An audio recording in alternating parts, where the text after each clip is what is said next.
Hello, and welcome to Metachemistry. This is episode 140, and we're back with another Winner Circle episode.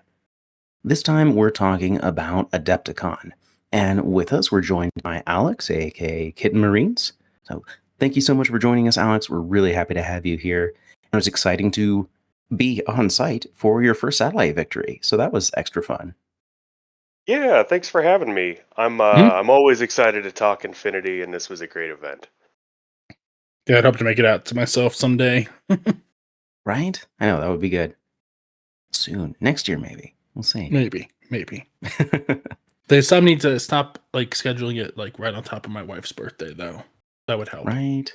Oh, that's tough. Fair. So we're going to talk about those games at Adepticon and kind of how Alex got to where he is now. But before we get started, we want to take a quick moment to thank Mo Games, sponsor of Metachemistry. And you can find Mo Games over at mo-games.com for all your Infinity needs. And all of our paid level patrons get a 10% discount code to that store. And whether you're a patron or not, we raffle off a $40 coupon code each month on our Discord, which is freely open and available. You just come on to our Discord, links in the description / show notes as always. You hit the Mo Games, and you're entered to win. Easy as. You just have to have a United States address for Mo to ship to. Because what's better than games? Mo Games. And so, again, for this episode, we have Ian, Alex, and myself. So, Alex, this is your first time on the show, and so why don't you take a little bit to kind of talk about your journey in Infinity and maybe wargaming in general, if you want to go back further or whatever that looks like for you. Why don't you tell our listeners a little bit about who you are? Yeah. So War Games and I go way back.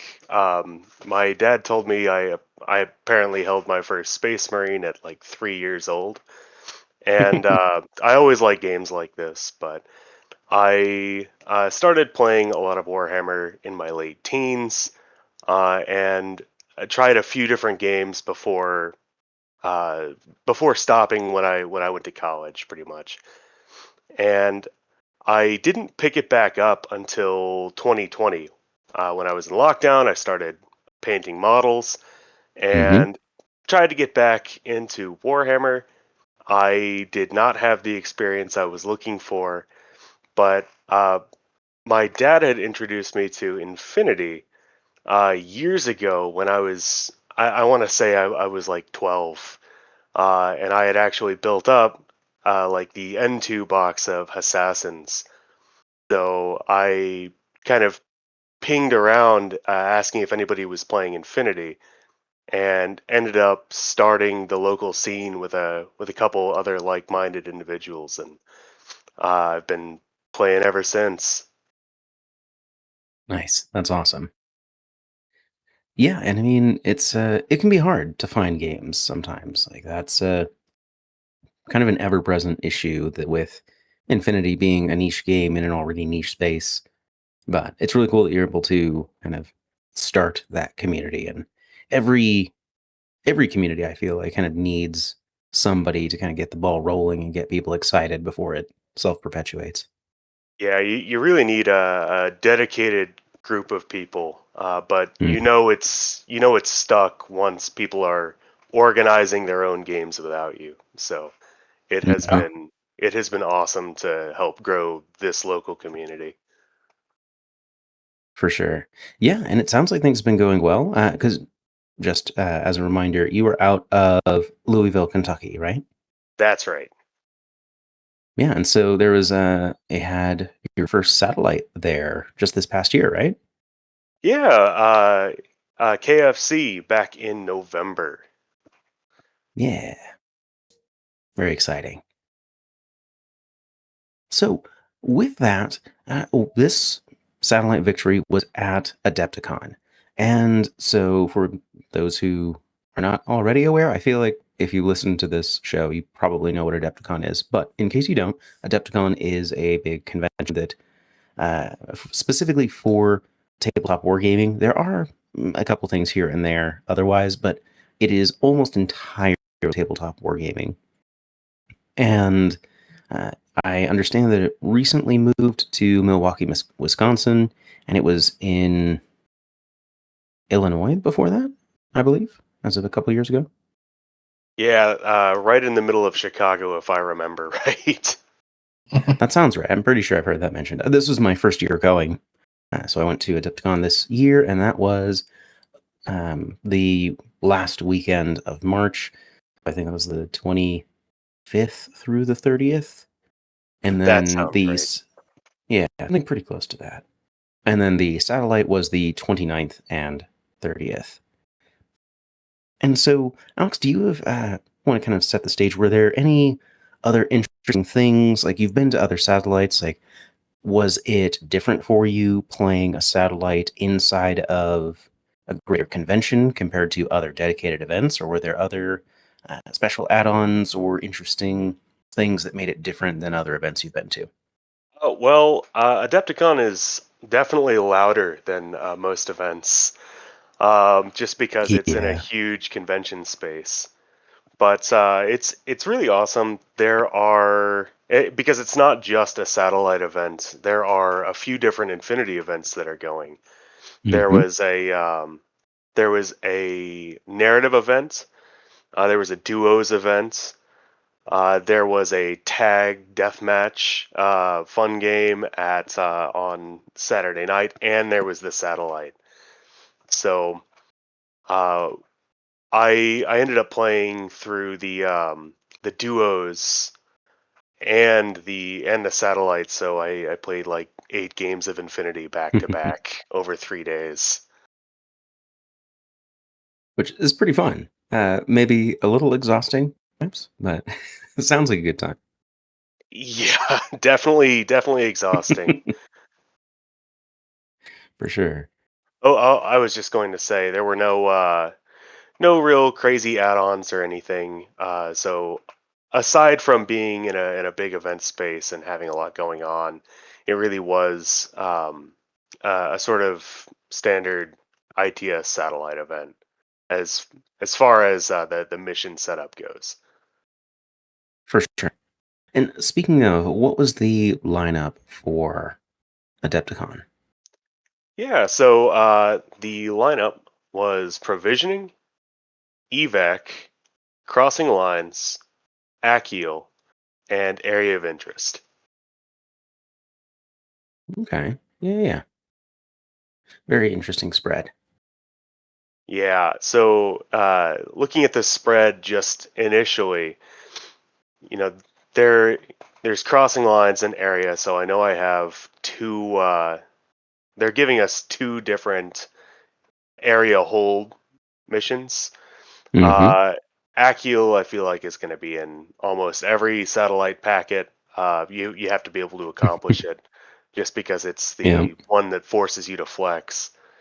And then evacuation and provisioning both require you to move specialists into the midfield quickly and efficiently. Absolutely. And so, knowing that, what did your prep look like going in? And oh, by the way, you played Kestrel Colonial Force for the satellite, right? That's right. Okay. I remember I was looking at your combined, but that was the duos event. Yeah. So over the last I don't know 5 6 months since the November satellite, I was kind of playing around with a few different factions. So I played a lot of assassins, and I was actually pretty dead set on running vanilla combined at this event. I had acquired them in a trade a couple months ago, and was just really excited to paint them and get them on the table.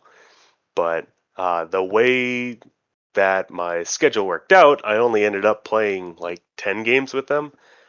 And I, I want to say 3 or 4 weeks out from Adepticon, I had like a loss and a low scoring tie in my practice games. Realized I just didn't know the faction well enough Mm-hmm. to take it to a satellite at the time, and quick pivoted to to Kestrel, which I've been playing since they released.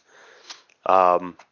So I basically took my list from the last satellite, shifted them around slightly, and got one practice game in with each list. Got a practice 3-round tournament in, and kicked it out the door. But during the prep, I did learn a couple lessons. I deliberately stress tested these lists to see how far they could go, because I was expecting to see NCA, and I was Mhm. expecting to see some version of Ariadna after their CanCon win. So Yep. I had my friend Tom.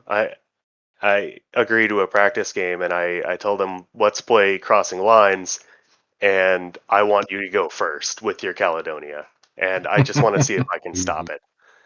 Right. Right. A- Oof. And the weird takeaway is that I stopped his initial attack, and then I threw the game by throwing all of my guns into his Mormare on my active turn, and realized a valuable lesson that in some of these missions you really don't need to shoot your opponent all that much. Right. Yep.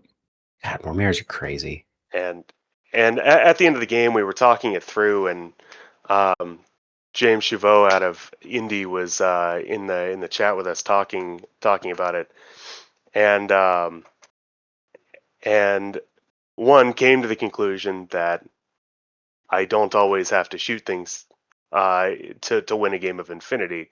That will come up later. And two, they said, well, what are the odds that you play into a Caledonia player 3 rounds in on Crossing Lines? That'll come up later too. What are the odds indeed? Nice. So, when you were running into that particular challenge, did that cause you to do any change or course correction on a list building level, or is that purely a mentality shift? It actually it's purely a mentality shift. Surviving that first attack kind of let me know, hey, this list is doing what I want it to. And it's kind of my tactics that have to change a little bit. And do you want to give a brief rundown? You don't necessarily have to go over every unit, but maybe just like some of the lists, like some of the key pieces that maybe if you changed, you said you would run them at KFC. Anything that you changed in preparation for the event, or other kind of things that you brought, particularly knowing the lineup or what have you? Yeah, so my first list uh, has a Black Air Sniper and a Crux Knight with strategic deployment in a team with a Hmm. Black Air K1, a Fennec Disco Baller, and a regular Fennec. The Nice, the yeah. big change I made from the previous incarnation of this list is that I this list used to have 3 Black Airs. It used to have the K1, the Neurokinetic Sniper, and the Parachutist deployment zone. Um, so to change this list, I dropped the Parachutist and added a Banshee regular hacker, and was able to upgrade, I think, the Blink team into a Red Eye. Um, Okay, yeah. Notably, also, I spent the points to give my Crux Knight strategic deployment so that I could choose at the beginning of every game whether I fire team him in with the sniper, just in case I need a better vantage point, or if I give him to the Black Air K1, because I know Adepticon tables are Mhm. going to be more open in general, because it's such a big event, and I want to Hmm. make sure that I have the ability to deploy my either team where I want it and that would actually come up Sure. more than I thought it would, where I was just able to get into better starting positions, less open positions because I had it. Um, and then the other list is a Maximus list Yeah. with Maximus, and then that same Black Hair K1 uh, Fennec Forward Observer, this time with Bipandra.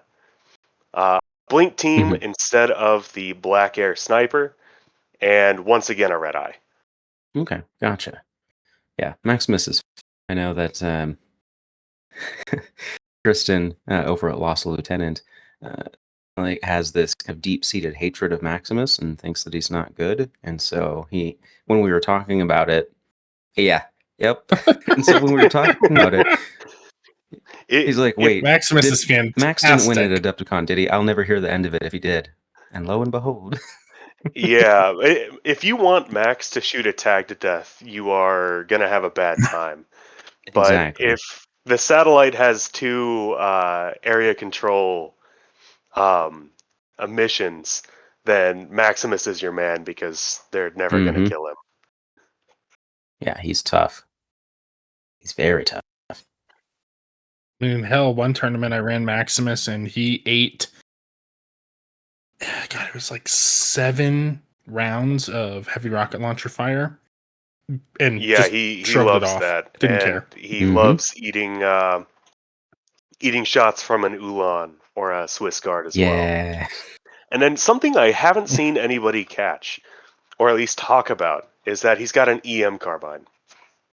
Sure. So in that list, I've Hmm. got Max with an EM carbine, a Red Eye with a Blitzen, a Black Air and a Fennec, both rocking flash pulses, and a Sacha with a flash pulse and EM grenades and stun Hmm. pistol, and a Jackal with an EM grenade launcher.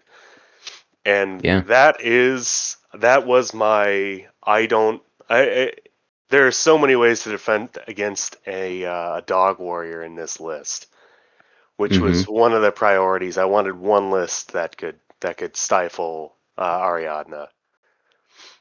For Um, sure. Yeah. in addition to just surviving on a point. Yeah, I But like that non-lethal weapons in general feel a little bit more potent, and part of that's just that there are fewer things that ignore what they do.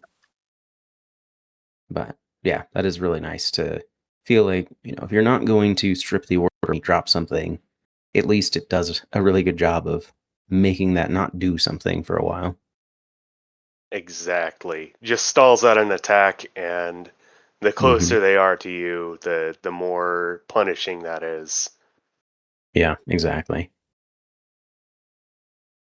But over all 5 rounds out of these two lists, I have to say I think that the Black Air K1 and the Red Eye have to have been my MVPs overall.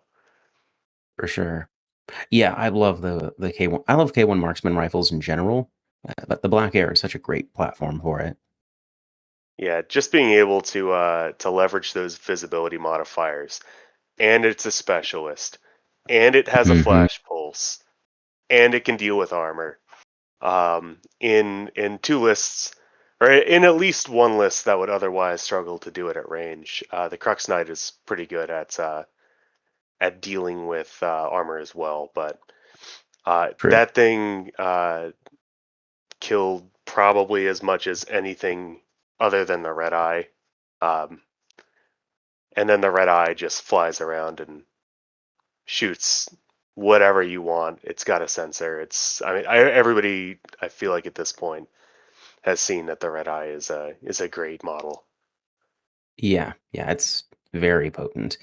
Yeah, and this is something that's come up a number of times with aerial units, kind of in general, but they seem to be performing very, very well since the update in October. And I'm curious if we're still in the stage of finding the right counters, because there's always a buffer, right? When new thing comes out, you have to find a way to deal with it first before it starts to lose popularity as its counters become more prevalent. So I wonder if it's just that they're overly good, or if it's still in the discovery phase, and I'm not quite decided personally. Might be I a don't. little bit of both even. Yeah, I don't know the answer when it comes to flyers in general. Um, in Pan Oceania, though, it is often an issue, and I played Varuna in N4, and it's Mhm. always an issue, or was always an issue, that it is difficult. It's easy to put heads down, but then it's difficult to punish your opponent for Mhm. not posting defenses, or punish after you've knocked the defenses down. The red eye's Right. speed just completely flips that on its head and lets you Mhm. fully capitalize on the heads down state that your good gunfighters can inflict. Yeah, exactly. Yeah, it pairs really, really well with, the great guns that Pano or most factions have access to some degree, honestly. Like, there's going to be something that I can't really put great hard arrows out, so I'll have to be more careful. And then, yeah, arrow units really good at punishing null deployments. Definitely. So, with that, why don't we talk about some of the games themselves? So, why don't we start at the beginning with round one? Yeah, so round one was provisioning, and I played this one into a guy whose ITS name is quite literally that one guy. Um, I am super bad with names, but I do have their ITS handles pulled up. So that one guy was running Tunguska on into provisioning, and he won the lieutenant role and opted to go first. Um, and the the notable things in his list, he had a triggerman sniper Hmm. and a like two interventors and a go pod, but not a whole lot of mobile specialists. And Right. he told me he's been playing for about a year and a half, and he was definitely solid. But by going first, he gave me deployment, and one of the supply boxes, one of the coffins that I could steal supplies from, right in the center, was basically locked off onto one side of the table. Like, it was very difficult to approach from his corner. And then Sure. the way that the map was set up, I could watch that box and one of the others with the black air sniper at a long range. And he tried dealing with the black air early, throwing up white noise and shooting through it with the Go Pod, but the Go Pod is really squishy, and it lost the fight because Yeah. it still isn't an incredible fight, and they're only armor 2, so Hmm. the um, the black air managed to win and knock it unconscious, and then he tried to repair it, failed his roll, and it doesn't have remote presence, so GoPod is Right. down. And from there, I grabbed both of the central boxes with my Crux fire team. Um, I failed to open boxes like 7 times, um, but Jeez. Even a with few. operational learning? I forgot that we had operational learning, so Oh yes. no. But the big one here, from yeah, remember Important to remember remember. your extra skills. But um, this was the mission where I just chose to never fight his models unless I absolutely had to. Like, I don't know that I killed. I think I killed one model. I think I got like a not a Pathfinder, a Stumpler, I think, of opportunity with the Yeah. red eye, just to keep his specialist down because I could get a line on it. But I just played really defensive, and he wasn't able to crack it, and he didn't have enough speed to really get in. So I really just played objective, grabbed my 3 boxes, tried to sneak the last one at the very end of the game, and just couldn't. Mhm. But that was provisioning. So great player, great great guy. So I enjoyed playing with him. Nice. Yeah, that And is then rough. 'Cause, yeah, yeah, I mean, same sort of thing with, you know, probably could have done something similar and avoided the black air with said white noise zones and gone towards objectives, but it's so tempting because you're rewarded for killing enemy models, at least during the game, not necessarily for Mhm. scoring. It's like, oh, well, I limit your tool access and I limit your orders. And it's fun to pew pew at things, but it's definitely not always the right call. yeah. The one time I broke that rule, I tried to fight as Trigger Man with my K1. I lost the fight. Luckily, only went unconscious. And then I brought him back up, and I'm like, "Well, I'm done. I'm done taking fights. He can Yep. come to me." Right. Yeah, the Triggerman's pretty solid and, not something you really want to have to battle if you can help it. Yeah, he's really cool these days. Yeah. But I feel like probably half my local meta was playing Tunguska 8 months ago, so I got my Mm. reps in versus those guys. Yep. Fair. And All then right. my second game was the second game was Evacuation versus Engineer IRL with Vanilla combined. And this one, every other game other than the first, I won the lieutenant role, right?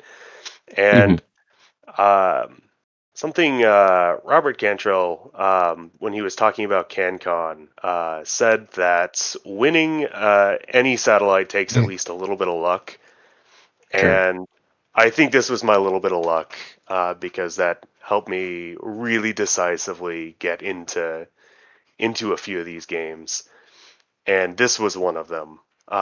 Because he posted a really strong defense. He was running an Achilles list with a Rodoc team and an Umbra Leggett hacker, Okay.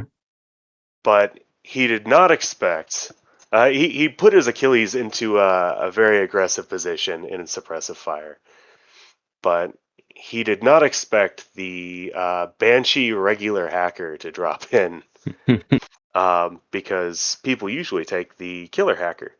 But Right. what I've found is one, he can do like one more classified objective, the one where you Mhm. need to spotlight. And two, a lot of people just don't expect that much in the way of hacking from Kestrel. So people get really comfortable, especially towards the edges of tables. And in this case, he just dropped in, jumped up onto a building, and Achilles had to break suppressive to Mhm. deal to not get hacked.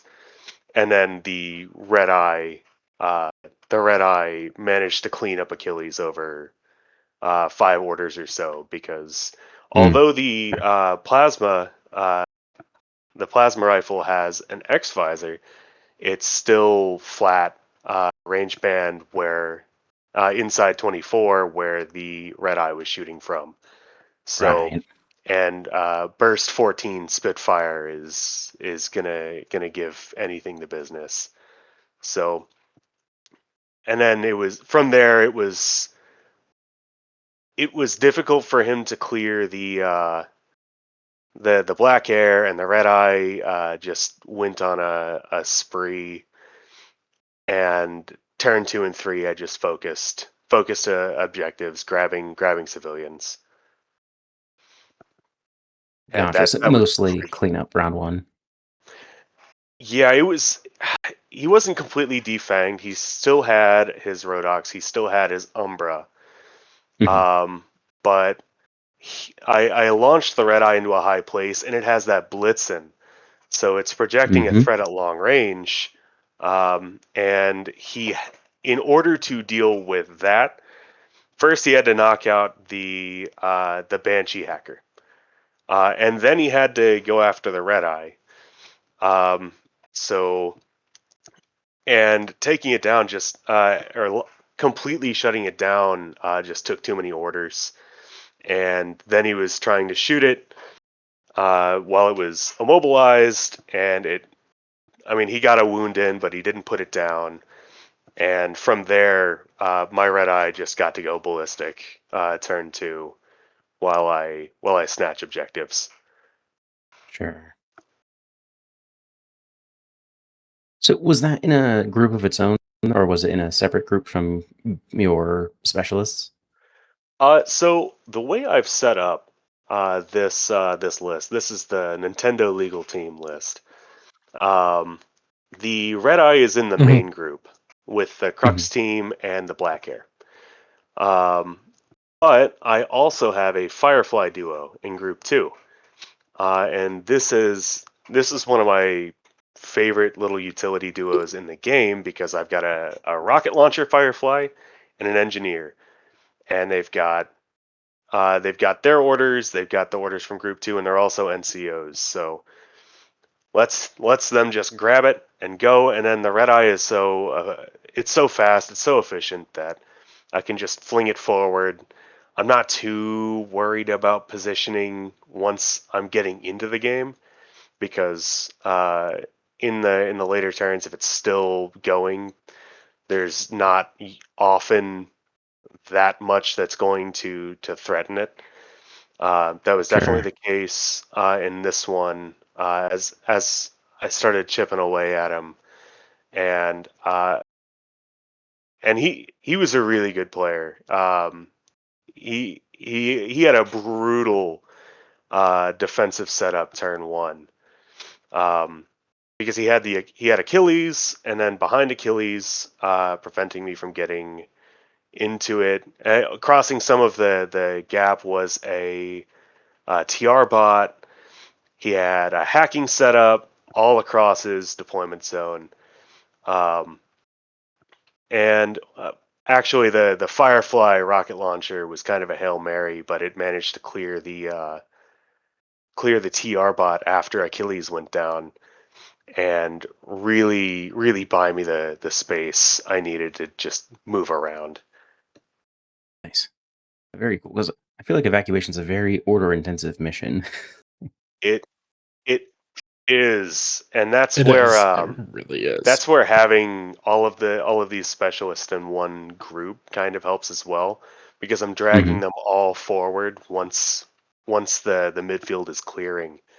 So I staged my Crux and K1 team in the center, kind of turn two, so that they could all grab civilians turn three. Because turn three was just a dash to evacuate as many as I could. The Banshee managed to do my classifieds Mhm. turn one, so um, just because they're bringing D charges, they've got multi-spectral visors, they're medium infantry, they're great, um, and that was pretty much it.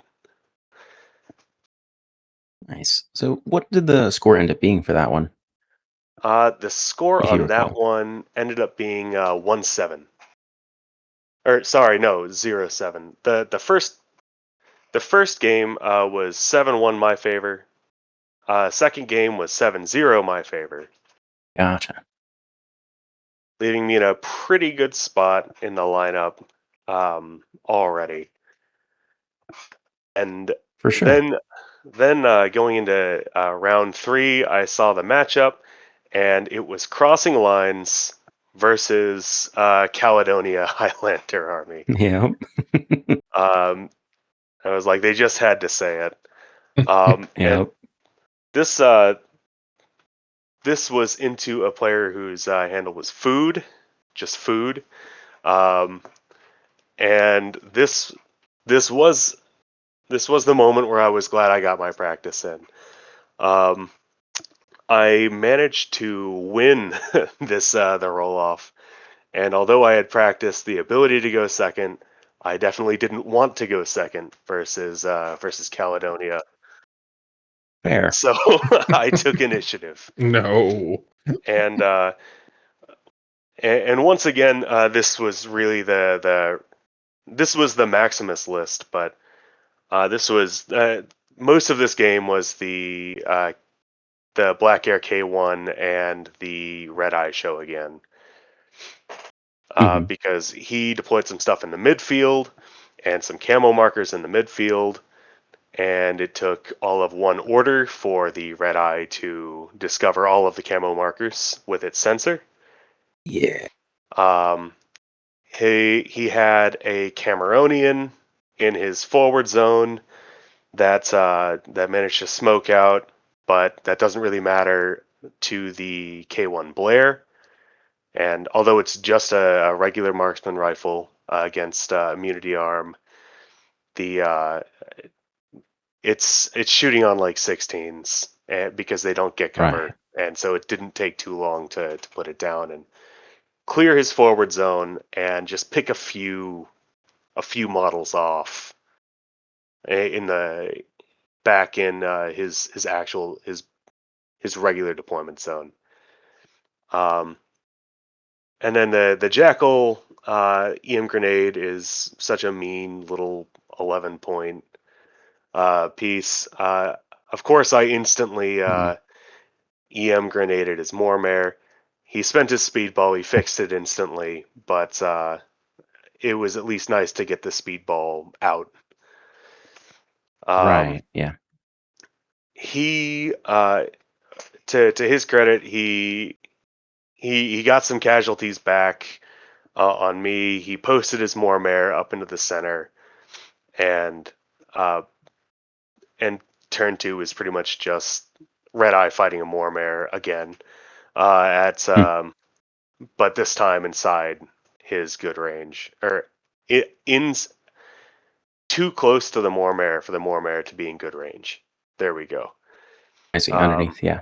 yeah, and the rest of the game, I mostly just chipped away at him so that I so that he couldn't realistically take zones in his last turn, and Maximus is able to just like walk across the table, shoot his LT in the back, and walk back to my zone. Hmm.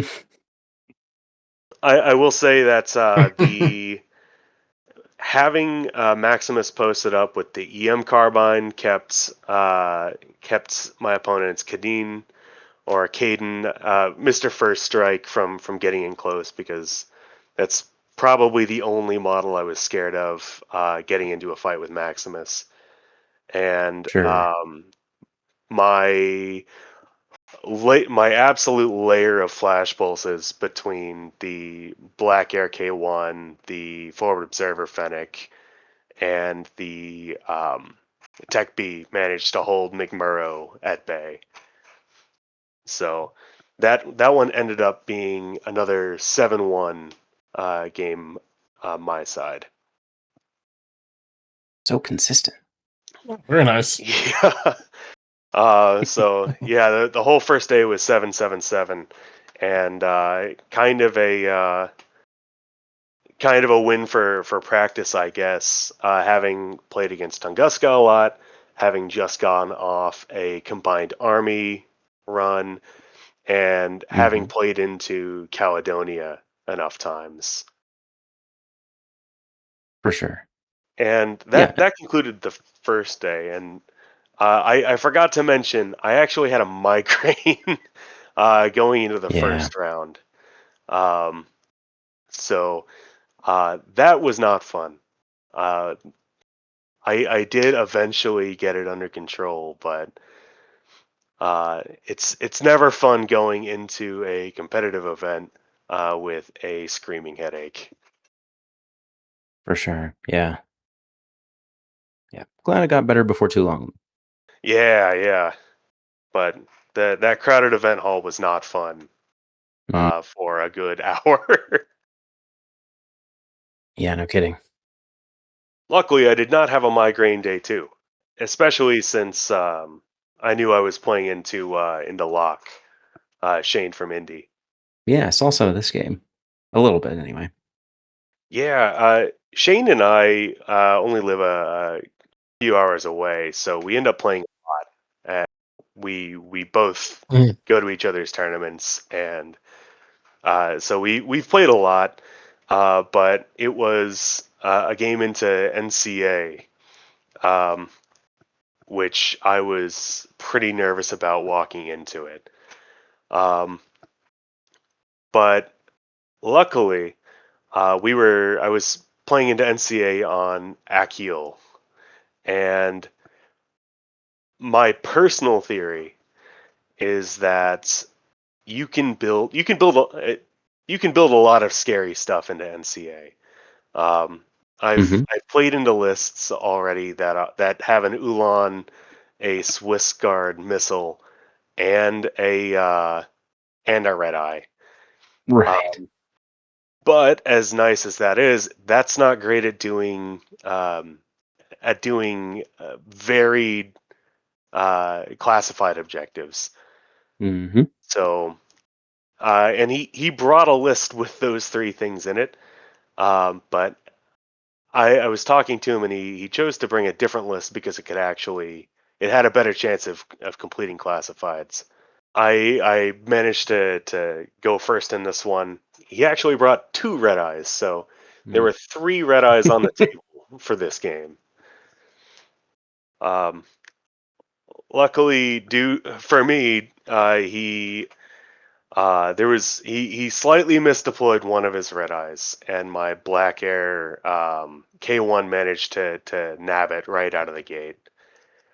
Um, but this was a case where the table was very open, and my black air sniper could just see everything, pretty much. Right.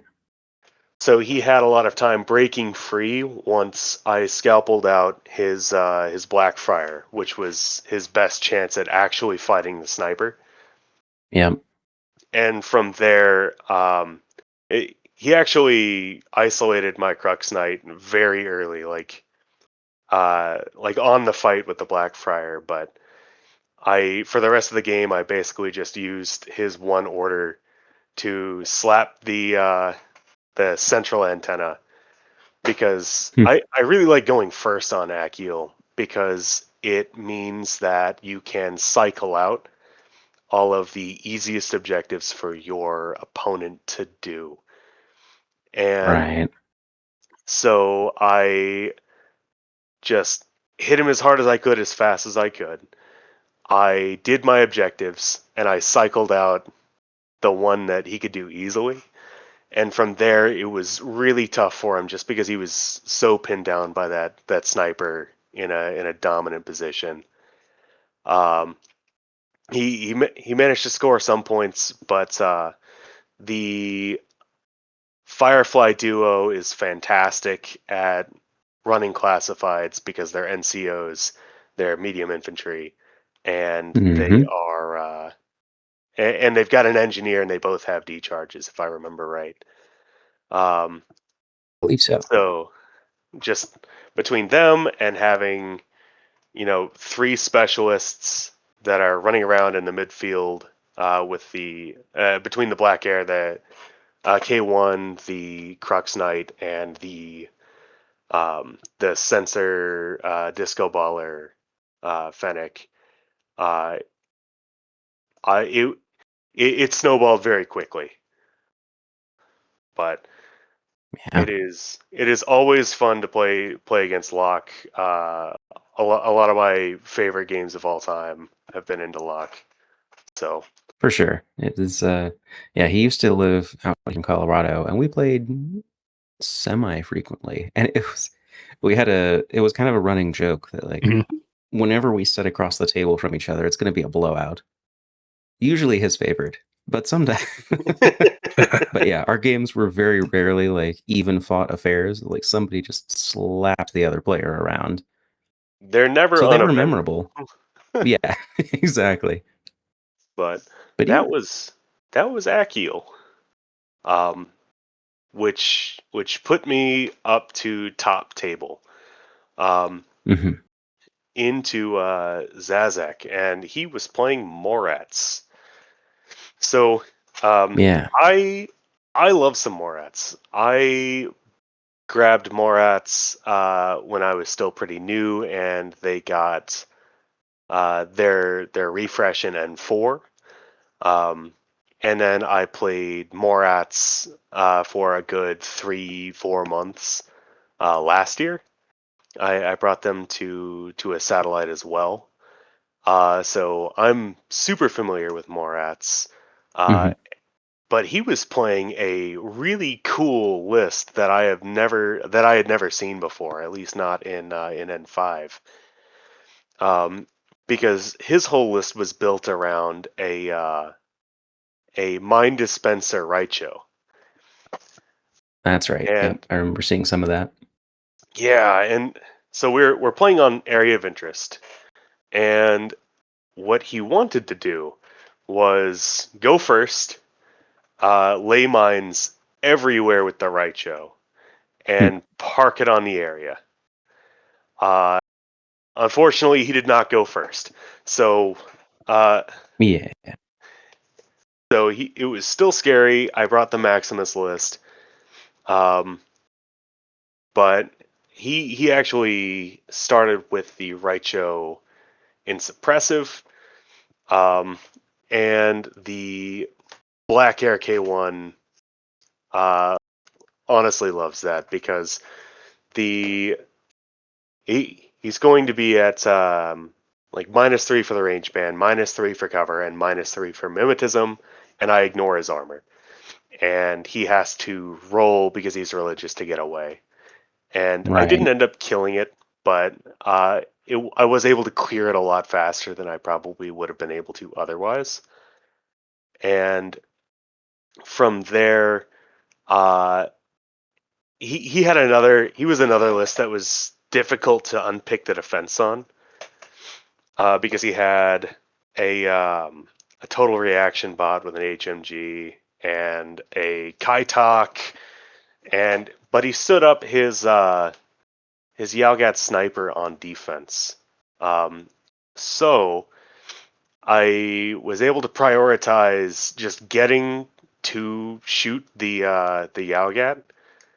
And Maximus doesn't like fighting armored targets, but he doesn't care about DA rounds. So once I was able to Hmm. line up Maximus to the Yalgat and put him down, I knew there wasn't too much he could do.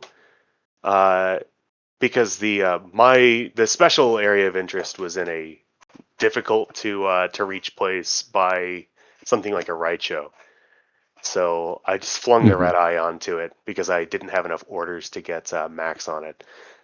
Uh, and the Raicho, his plan was really cool, and it did work, because so much of Kestrel has a lot of uh, really powerful multi-wound models, but all of their support is almost universally single wound um, support troops, like Bipandra, like Phoenix. The Black Air K1 is very squishy for as strong as it is. So he flung mines around corners, popped up with the heavy shotgun, and absolutely tore up my K1 and friends. Um, but I think my favorite moment of the entire event um, was on this turn because I have my Blink team, and the Blink team hasn't activated yet. So he wheels the Raicho off out of sight to my deployment zone and puts him in suppressive. So he's holding Maximus down, and he's holding almost the rest of my attack pieces down. So I jumped the Blink team off of a building, walked it up nearby the Raicho, and chucked out a wild parrot, uh, so that I could move Maximus without getting shot in suppressive. He dodges to avoid the wild parrot and fails, and he goes immobilized. Morat's our warhorse, so he's not isolated. Yeah. And then because he was watching a narrow lane, I was able to walk Maximus up and around a building to get into melee with the immobilized Raicho and just beat a tag to death. Nice. And Amazing. it has to be one of the coolest moments of Infinity I've ever played in the Satellite. And then from there, the Red Eye managed to just streak out, get a lucky shot on Cornac from an angle where his back was turned, and and ended up putting him in retreat. Um, and then so I just rushed to hold my zones and survive a last attempt by a Kaitak to try and tie or win the game. So I only played out 2 turns, but that one ended 5-3 on area of interest. Actually, pretty close. Yeah. Yeah, because he got the console on his turn. So and then he was Hmm. holding his zone and had scored a classified. And I went into full Pano Brain and forgot to do my classified when it was really easy. I feel uh, that. That yeah, happens. so ended up being a close game despite everything, but it was super cool. And the Maximus versus the Raicho is gonna live with me for a while. Yeah, Um, that's awesome. and it was also really nice.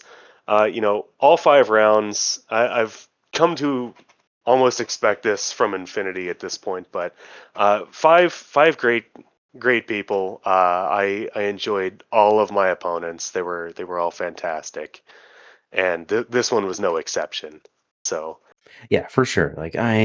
It's very rare that I have a bad opponent in Infinity. Like it's every once in a while, but I would say that's the extreme minority. Probably less than 5% of my games.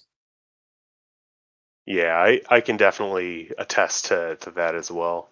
Yeah, which I think that's one of the things that makes Infinity special is like yes, it's a fun game, but it's the people and the community that really makes it last. And I think that that's what keeps a lot of people in the game beyond just the merits of the game itself.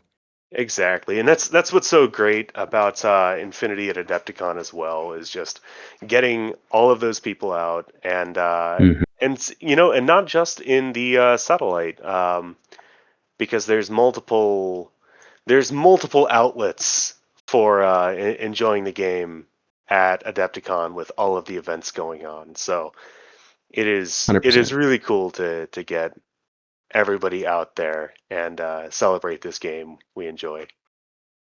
Absolutely. Awesome. Well, with that, I think we're just about ready to head to our final thoughts. But I did want to say thank you to all of our supporters, everyone who listens to the show. We greatly appreciate you taking the time to hear what we and our guests like Alice have to say. And also for our patrons, you guys help keep the lights on, as it were, helps with equipment and subscription costs and all of the things that we need to keep the show running. So thank you very, very much for that. If you are looking to provide that kind of support yourself, you can find us over on patreon.com/metachemistry. And in return, we offer a few bonuses to show our gratitude for that. So those are things like extra private channels on the Discord for patrons to hang out and give suggestions and the like, early access to episodes, final voting on polls, and things along those lines. And as far as the Discord goes, like I mentioned up at the top, that is a free Discord other than those couple channels, and we'd love to have you. So if you are looking for more places to talk Infinity, come on by. There's a lot of great painters, people talking about lists and tactics and missions and reveals and updates and all that good stuff. So if you need more Discord servers, there's one for you. So with that said, Alex, any kind of final thoughts or words of wisdom or advice that you would give to players looking to perform well at a satellite and kind of emulate your success? Yeah, so there are a couple things I want to shout out here. The first is it is very helpful. It's very useful to take a look at what other people are doing, especially outside your meta Mm-hmm. with your same army. Because just looking at mine, um, my inclusion of Maximus and really getting used to him had a lot to do with what Lockie was doing in Australia. That's the border on Discord. He's a big Max Mm-hmm. fan, so I tried his lists and I didn't end up playing exactly his lists, but I took some ideas from it. Um, Sure. Same with the Firefly duo. I picked that up looking at what uh, Maslow in Poland was doing. So looking at other people and kind of what they're trying is really helpful in my experience and really kind of helps expose you to ideas that you wouldn't have otherwise. And the other piece of advice I'd have is to keep in mind that satellites like this, especially in a big con setting, are also a bit of an endurance event.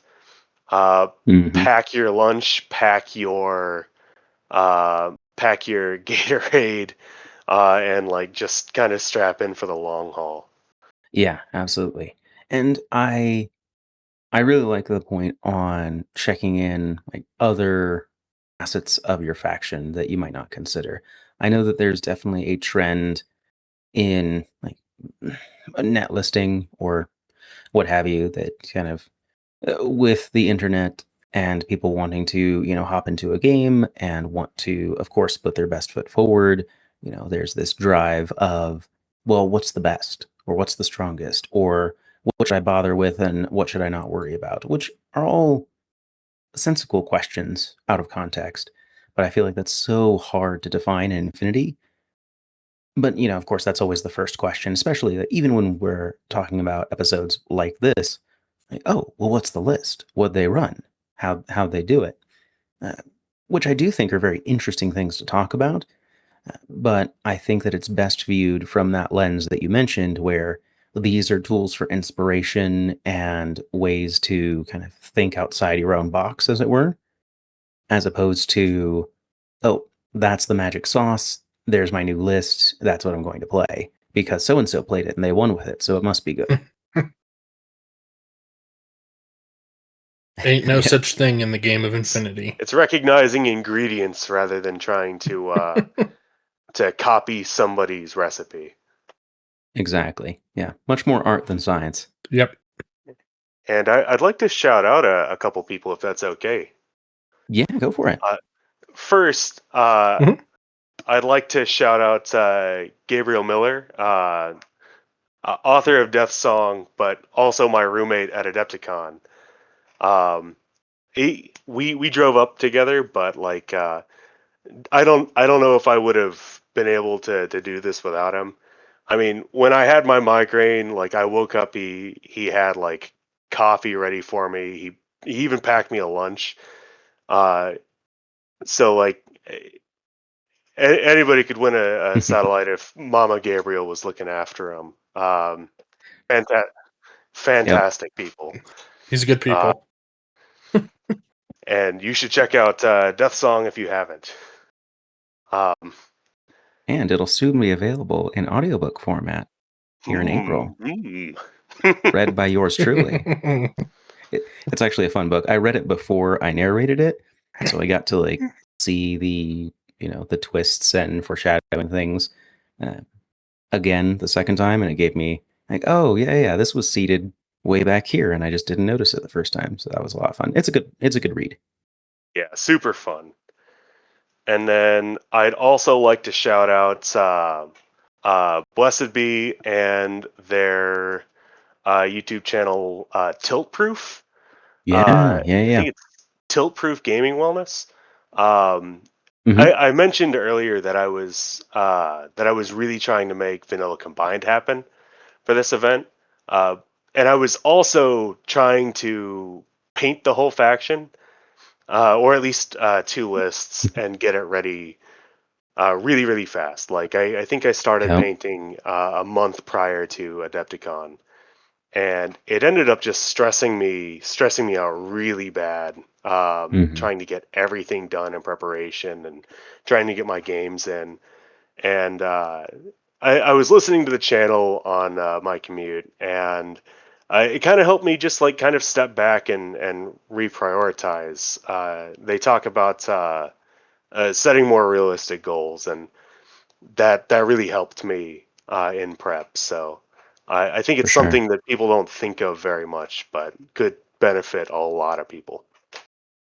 Yeah, absolutely. A lot of good stuff there. I think that's a really important channel to have, because I think that, like I said, people are definitely prone to stress themselves out over something that should be fun and engaging and ends up feeling like an obligation. Um, Speaking of, real quick, for those that aren't familiar and haven't played, like, actually, one of our newer players from our local meta, Dylan, went out, and this was his first tournament. First satellite. I think he might have played a couple one days, but he didn't know that Adepticon had a painting requirement. Adepticon requires a 3-color minimum on your miniatures, which is not something that I find most satellites require. Um, and I think that that's probably because of the very um, deep foundation in 40K and Warhammer games. So that's a very common thing that I've heard about for Warhammer, Yeah. at least in any larger event. But that's something that I think Infinity events don't really Yep. tend to do. And so that changed what he was able to even field at the event. And there was the 11th hour painting session before the tournament and stuff like that. But your stuff looks good, Dylan. Keep it up. Oh, Dylan. Yeah. Awesome. Well, Alex, thanks again for joining us. It's great to have you on the show. It was great being able to meet you in person. I feel like I'm not usually present for a lot of these, but it was a pleasure to be able to actually be there for the event, meet you, and to have you on. It's been a great time. Likewise, and it was great to meet you. We met at the hobby night, the very first night of Adepticon. So Hmm. it was cool getting to kind of hang out here and there throughout the event. Yeah, absolutely. Definitely my favorite part of Adepticon is, in case I don't talk enough, I get to Mhm. sit down and talk with people some more. So, It's a yapper's paradise. Exactly. Awesome. Well, on behalf of Metachemistry, this has been Devin. Ian. And Alex. And that's the meta.